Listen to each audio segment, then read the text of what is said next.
오늘 정말 날씨 춥네요. 이번 한 주간이 날씨가 참 너무 추운 것 같아요. 거제도가 이렇게 거의 일주일 동안 영하권에 있는 날씨는 제가 거제도 살면서 처음 겪어보는 날씨인 것 같아요. 그래도 날씨는 춥지만 오늘 하나님의 말씀이 우리의 가슴을 뜨겁게 하실 줄 믿습니다. 아멘. 만약에 믿음 생활 잘하는 어떤 성도님이 계신데 그분에게 갑자기 큰 어려움이 당한다면, 그분이 만약에 갑자기 무슨 암에 걸린다거나 뭐 어떤 큰 사고를 당한다거나, 만약에 그런 일을 당하면 우리는 그런 일을 어떻게 받아들여야 될까요? 하나님이 도대체 왜 저러실까? 하나님, 저 사람 참 신앙생활 잘하고 믿음으로 사는 사람인데 하나님 왜 저 사람에게 저런 고통을 주세요? 어려움을 주세요? 우리 이해할 수가 없어요. 하나님의 뜻이 어디 있는지 우리 알 수 없죠. 그런데 다른 한편에서는 또 이런 생각도 할 수 있어요. 저 사람이 혹시 우리가 모르는 하나님 앞에 죄가 있나? 하나님 앞에 저 사람이 큰 죄를 져서 하나님이 벌하시는 거 아닌가? 우리 그런 생각할 수 있어요. 이 에베소서는요, 바울이 감옥에 갇혀서 에베소 교인들에게 쓴 편지라고 그래요. 그래서 이 에베소서를 옥중서신이라 그래요. 우리 1절 말씀 한번 다시 읽어볼까요? 시작. 이러므로 그리스도 예수의 일로 너희 이방인을 위하여 갇힌 자 된 나 바울이 말하거니와. 아멘. 바울이 말하기를 갇힌 자 됐다 말하잖아요. 이게 감옥에 있는 상태에서 지금 너희에게 쓰는 편지다라는 그런 뜻이에요. 그러면 이 편지를 지금 받아서 읽고 있는 에베소 교인들이 지금 이 상황을 어떻게 받아들일까요? 바울이 자기들에게 그리스도의 복음을 전해줬고 자기들이 예수 그리스도의 그 구원의 은혜로 지금 이제 하나님의 자녀가 됐다라고 지금 얘기를 계속하고 우리는 그걸 믿고 신앙을 지키면서 우리가 교회를 이루어서 살고 있는데, 아뎀이라고 하는 여신, 그 우상 섬기는 일도 다 그만두고 우리가 교회가 돼서 이렇게 지금 신앙생활을 하고 있는데, 아니 근데 우리에게 복음을 전해줬던 그 바울 선생이 감옥에 갇혔다는 거예요. 그리고 감옥에서 지금 자기들에게 편지를 쓰고 있다는 거예요. 에베소 교인들 입장에서 지금 바울이 감옥에 있는 이게 하나님의 축복인가? 아니면 바울이 뭐 하나님 모르는 죄를 저지른 건가? 에베소 교인들 입장에서 황당할 수 있고 참 복잡할 수 있어요. 그런데 바울은 감옥에 갇혀서 지금 에베소 교인들에게 지금 신앙의 위로의 말을 전하면서 우리 오늘 읽은 말씀 중에 13절 마지막 절 있죠? 이렇게 말하고 있어요. 우리 같이 한번 읽어보겠습니다. 13절 시작. 그러므로 너희에게 구하노니 너희를 위한 나의 여러 환난에 대하여 낙심하지 말라. 이는 너희의 영광이니라. 아멘. 바울 사도는 지금 그러한 여러 가지 생각과 또한 마음에 낙심하고 있을 그 에베소 교인들을 향해서 이렇게 얘기하는 거예요. 낙심하지 말아라. 이게 바로 너희의 영광이다. 내가 갇힌 것이 정말 하나님의 영광을 위한 것이다. 지금 그렇게 위로하고 있는 거예요. 야, 그러면 바울이 도대체 어떻게 자기가 감옥에 갇혀 있는 상황에서 에베소 교회 교인들에게 이렇게 신앙의 격려의 위로를 말할 수 있을까? 지금 바울이 자기의 이제 과거의 고백을 하는 장면이 나오는데 2절부터 4절 우리 계속 한번 읽어볼게요. 오늘 본문 2절에서 4절 시작. 너희를 위하여 내게 주신 하나님의 그 은혜의 경륜을 너희가 들었을 터이라. 곧 계시로 내게 비밀을 알게 하신 것은 내가 먼저 간단히 기록함과 같으니. 그 다음에 4절 그것을 읽으면 내가 그리스도의 비밀을 깨달은 것을 너희가 알 수 있으리라. 아멘. 지금 바울이 자기가 예전에 그리스도의 비밀을 깨달은 사건을 너희가 들었으니 알 거다 라면서 자기가 과거에 경험했던 일을 다시 한번 말하고 있어요. 그러면 바울 사도가 죄송합니다. 과거에 이 그리스도의 비밀을 깨달은 사건이 혹시 뭔지 아시겠어요?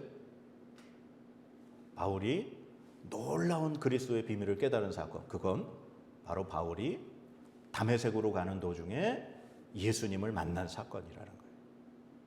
이 사건은 바울의 인생에 있어서 완전히 180도 바뀌게 되는 전환점이 되는 사건이었다는 거죠. 자, 그러면 그 사건을 우리 잠깐 볼 텐데요. 우리 앞으로 몇 장 넘기셔서 사도행전 9장 우리 말씀 찾아볼까요? 사도행전 9장. 제가 가진 성경 신약 201페이지입니다. 사도행전 9장 우리 1절에서 5절까지. 사도행전 9장 1절에서 5절 우리 같이 한번 읽어볼게요. 시작. 사울이 주의 제자들에 대하여 여전히 위협과 살기가 등등하여 대제사장에게 가서 다메섹 여러 회당에 가져갈 공문을 청하니 이는 만일 그 도를 따르는 사람을 만나면 남녀를 막론하고 결박하여 예루살렘으로 잡아오려 함이라. 사울이 길을 가다가 다메섹에 가까이 이르더니 호련히 하늘로부터 빛이 그를 둘러 비추는지라. 땅에 엎드러져 들음에 소리가 있어 이르시되 사울아 사울아 내가 어찌하여 나를 박해하느냐 하시거늘 대답하되 주여 누구시니이까 이르시되 나는 내가 박해하는 예수라. 아멘. 이 사건 이게 바울의 일생에 있어서 정말 잊을 수 없는 그의 인생을 완전히 바꾸어 놓은 사건이라는 거예요. 바울이 정말 열심을 내는 유대교의 선생이었죠. 그래서 지금 이 예수 그리스도를 믿는 그걸 마치 어떤 하나의 이단으로 취급을 한 거예요. 그래서 이 도를 따르는 사람은 전부 다가 붙잡아다가 예루살렘에 이렇게 붙잡아 오려고 지금 예루살렘 이 높은 공회의 문서를 가지고 다메섹으로 가는 중이었어요. 다메섹에도 사람들이 많이 모여 사는 도시였기 때문에 거기에 있는 곳곳의 회당, 유대교 회당마다 이 공문을 전해서 이 도를 따르는 사람들, 예수 믿는 사람들을 붙잡아다가 다시 예루살렘으로 데려가려고 했던 거예요. 그런데 그 가는 도중에 누구를 만났다고요? 예수님을 만난 거예요. 그러면서 이 예수님을 만난 이 사건이 바울에게는 평생 잊혀지지 않고 가슴에 깊이 새겨진 사건이 된 거예요. 그런데 이 바울에게 나타나신 예수님이 바울에게만 나타나신 게 아니라 이 사건 바로 밑에 예수님의 그 제자 중에 하나였던 아나니아라고 하는 제자에게도 나타나셨어요. 그러면서 이 아나니아에게 예수님 말씀하시기를 바울에게 가서 안수해줘라. 지금 그가 나를 만나서 지금 눈을 못 뜨고 있는데 네가 안수해서 그의 눈을 뜨게 해줘라. 근데 이제 아나니아가 예수님한테 묻는 거예요.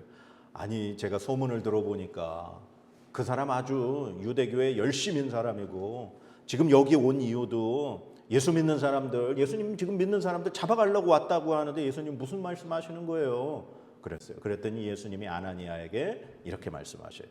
우리 아까 그 사도행전 9장 그 밑에 15절 16절 우리 한번 계속 읽어볼게요. 다시 사도행전 9장 15절 16절 읽겠습니다. 시작. 주께서 이르시되 가라. 이 사람은 내 이름을 이방인과 임금들과 이스라엘 자손들에게 전하기 위하여 택한 나의 그릇이라. 그가 내 이름을 위하여 얼마나 고난을 받아야 할 것을 내가 그에게 보이리라 하시니. 아멘. 예수님이 아나니아에게 그는 내가 택한 그릇이다. 그가 이방인들에게 그리고 임금들에게 유대인들에게 이 복음을 전해야 될 것이고 이 복음 전하는 것 때문에 그가 얼마나 많은 고난과 고통을 받아야 될 것인가를 내가 그에게 알게 할 것이다.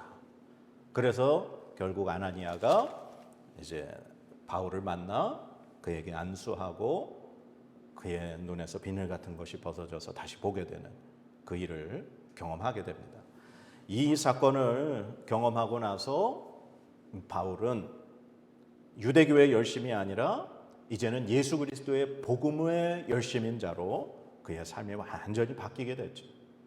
그리고 이제 그 이후에 바울은 정말 목숨을 내어놓고 예수 그리스도의 복음을 전하는 자가 돼요.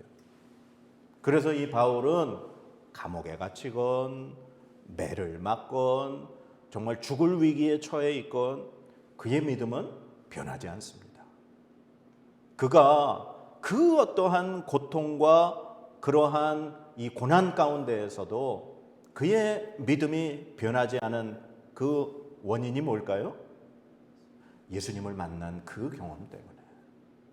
예수님을 만났고 예수님이 자신에게 주신 그 사명감 때문에, 자기가 어떠한 일을 위해서 예수님이 나를 선택하시고 나에게 사명을 주셨는가, 그걸 명확하게 기억하기 때문에 그는 그 어떠한 상황 속에서도 변하지 않고 흔들리지 않았다는 거예요. 그리고 그가 예수님을 만났을 때 깨달은 그 사실, 그리스도의 그 비밀이 무엇이었느냐. 자, 오늘 우리 본문으로 돌아와서 에베소서 3장 우리 6절에서 7절 한번 읽어보겠습니다. 6절에서 7절 시작. 이는 이방인들이 복음으로 말미암아 그리스도 예수 안에서 함께 상속자가 되고 함께 지체가 되고 함께 약속에 참여하는 자가 됨이라. 이 복음을 위하여 그의 능력이 역사하시는 대로 내게 주신 하나님의 은혜의 선물을 따라 내가 일꾼이 되었노라. 아멘. 바울은 어려서부터 철저하게 유대교의 교육을 받은 사람이에요. 그래서 이방인은 감히 하나님의 은혜에 들어올 수도 없는 사람들인 거죠. 이방인들과 접촉도 하지 않았어요. 그렇게 하나님을 열심히 믿는 그 유대교에 최선을 다했던 바울이었지만 예수님을 만나고 나서 그가 잘못됐다는 걸 깨달았죠. 완전히 생각이 바뀌었어요.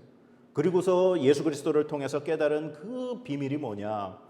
바로 이방인들도 똑같은 상속자가 되고 하나님의 구원의 백성이 되고 바로 이 일을 위해서 하나님이 나를 선택하셨다고 하는 그 사실을 바울이 깨달은 거예요.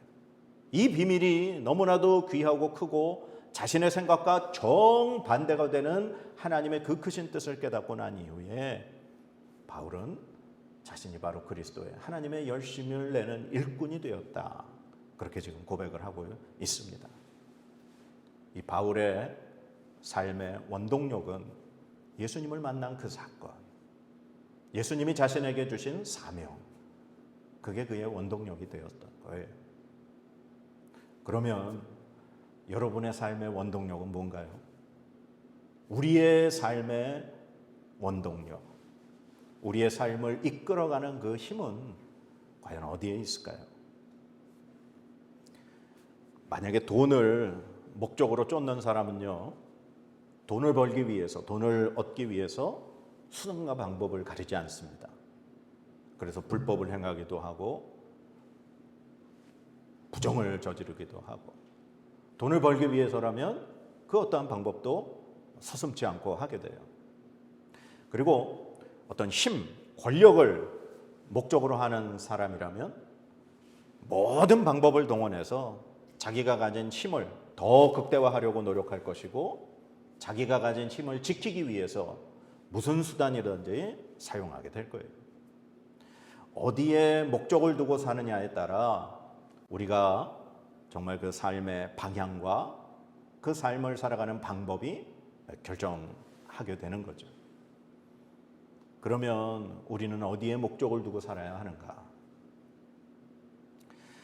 제가 요즘에 좋아하는 노래가 생겼어요. 그 나는 반딧불이라는 노래가 있는데 그 가사에 이런 가사가 있더라고요. 나는 내가 빛나는 별인 줄 알았어요. 한 번도 의심한 적 없었죠. 몰랐어요. 난 내가 벌레라는 것을. 이 가사의 이 부분을 듣는데 꼭 제 얘기를 하는 것 같더라고요. 저는 정말 제가 빛나는 별인 줄 알았어요. 어릴 적에, 젊었을 적에 전도사 시절에 그런 꿈이 있었어요. 나는 전 세계를 다니면서 찬양 인도를 하고 말씀을 전하는 정말 그런 사람이 될 거야. 될 줄 알았어요. 그래서 5대양 6대주를 가슴에 품고 막 기도하며 막 그랬거든요. 그래서 참 300명은 나를 위해서 기도해주는 중보자들, 300명은 나와 함께 같이 다니면서 이렇게 악기를 연주하고 찬양팀을 쓰고 그러는 현장에서 함께 사역하는 사람들, 또 300명은 뒤에서 재정으로 후원하는 물질의 후원자들, 막 그런 꿈을 가지고 살았었던 때가 있었어요. 근데 지금에 와서 제 자신을 그때를 돌아보니 깜도 안 있는 사람이, 우리가 흔히 깜냥도 안 된다는 표현을 쓰죠. 그럴 깜도 안 되는 사람이 허황된 꿈을 꾸고 있었다는 생각이 들더라고요. 근데 오늘 말씀을 가만히 묵상하면서 가만히 생각해 보니까 내가 하고 싶어 한 일이었는가? 하나님 나에게 맡기신 일이었는가? 생각하게 돼 봤어요. 그랬더니 내가 하고 싶은 일이었더라고요. 우리가 성경 말씀을 보면서 다 아브라함의 축복을 받고 싶고 엘리야의 막 능력을 갖고 싶고 뭐 베드로처럼 바울처럼 막 복음 전하는 사람이 되고 싶고 막 우리는 마치 우리가 그렇게 될 것처럼 생각을 하면서 살아요. 그런데 모두가 다 바울이 될 수 없고 모두가 다 아브라함이 될 수 없고 모두가 다 베드로가 될 수 없겠더라고요. 하나님은 하나님의 구원 계획에 맞춰서 하나님이 필요한 사람에게 그에 맞는 사명을 주시고 능력을 주시고 힘을 주신다는 걸 왜 이제서야 깨닫게 됐는지. 우리는 내가 좋아하고 내가 하고 싶은 걸 하면서 그게 마치 하나님 나에게 주신 것처럼 그렇게 착각하는 경우가 참 많은 것 같아요. 내가 돈을 벌고 싶은 것뿐이었는데 그게 마치 하나님 나에게 물질의 복을 주셔서 그걸 통해서 내가 마치 하나님의 일을 할 것처럼 우리 그렇게 착각하면서 살아요. 그냥 내가 어떤 일을 하고 싶은 것뿐인데 그게 마치 하나님 나에게 주신 사명인 것처럼 그렇게 생각하면서 살아요. 우리 그렇지 않아요. 우리는 다 별이라고 착각하면서 살지만 우리는 사실 벌레예요. 우리는 하나님 앞에 우리 주제를 좀 파악해야 될 것 같아요. 그러면 바울이 지금 감옥에 갇히면서도 에베소 교인들을 향해서 위로하고 그들의 신앙을 격려하고 너희들을 향한 이 구원의 계획, 그 하나님의 비밀 때문에 내가 지금 이 고난을 당하지만 그게 다 너희의 영광이다. 그러면서 자신의 신앙 고백을 할 수 있었던 그 이유. 뭐라 그랬죠? 예수님 만났기 때문에. 예수님을 만났고 예수님이 자신에게 주신 사명이 있었기 때문에.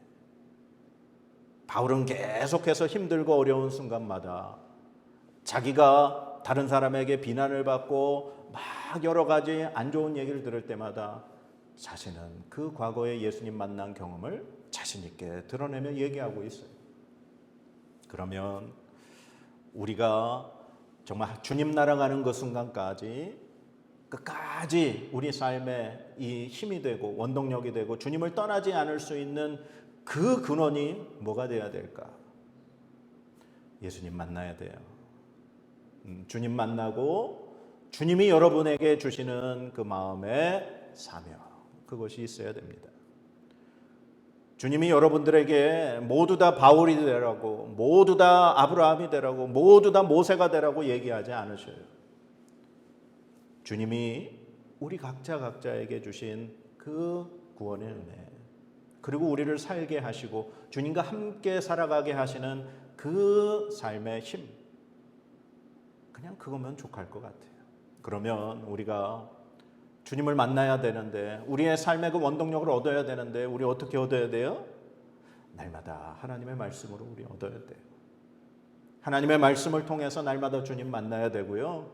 주님, 오늘도 제가 어떻게 살아가야 할까요? 그러면 하나님 말씀 속에서 하나님 나에게 주시는 그 은혜를 우리가 붙들고 하루하루 그냥 살면 될 것 같아요. 그렇게 하루하루 주님과 함께 살아가다 보면 하나님이 우리에게 조금씩 사명을 하나씩 주시지 않을까요? 아직 걷지도 못하는 애한테 뭔가 막 뛰면서 달리려고 하는 그런 어떤 일을 주시진 않을 거예요. 내가 걸으면 걸을 수 있을 만할 때 주신 일이 있고, 우리가 뛸만 하면 그 뛸만 할 때 우리에게 주실 일이 있을 것 같아요. 우리 너무 욕심내지 맙시다. 너무 큰 것 가슴에 품지 마시고 그냥 순간순간 주님과 동행하며 하나님 주시는 그 은혜로 우리 그냥 하루하루 주님과 동행하며 살면 어떨까 싶은 생각이 참 많이 듭니다. 오늘 이 귀한 말씀 바울 사도가 감옥에서도 변치 않는 그 믿음을 소유할 수 있었던 그 원동력, 그 주님과의 만남, 그 강렬했던 주님과의 만남의 기억, 정말 저도 여러분도 이 주님과의 만남 날마다 말씀 통해서 있기를 간절히 축원합니다. 우리 기도하실까요? 하나님 감사합니다. 오늘 귀한 말씀 통해서 우리가 과연 어떠한 삶의 원동력을 가지고 살아야 할까, 우리 같이 귀한 말씀을 통해 깨닫게 하시니 감사드립니다. 하나님, 우리가 너무 많은 것, 내가 하고 싶은 것, 나의 자랑을 위해서 큰 꿈을 그동안 꿨음을 고백하고 회개합니다. 하나님, 주님이 나에게 주시는 소망, 주님이 나에게 주시는 사명, 주님이 나에게 주시는 은혜, 그것을 바라보고 그 주님과 함께 하루하루 동행하며 살게 하여 주시옵소서. 주님이 나를 이끌어 가시는 그 힘으로 살게 하시고 주님 사랑하는 그 마음으로 살게 하여 주시옵소서. 감사드리며 예수님의 이름으로 기도드립니다. 아멘.